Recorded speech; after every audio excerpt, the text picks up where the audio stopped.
1965. It's got some pimples in the paint. Car was painted in 1980.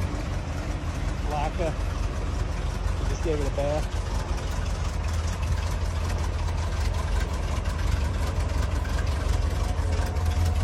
It's got a 1970 LT1 350. It's got a, not a Munster, it's got a Super T10. And it's had some work done to it because this thing is really fast. I got fast driving, but this thing is actually scary.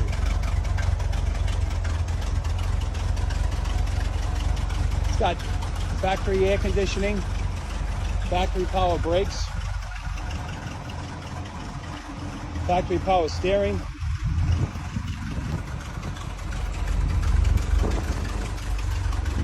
factory power windows. Yeah, it's got the whole goodies. Everything works nice.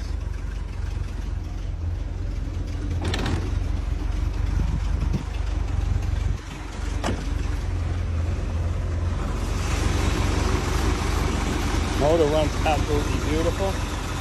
That's a 1970 LT1 350.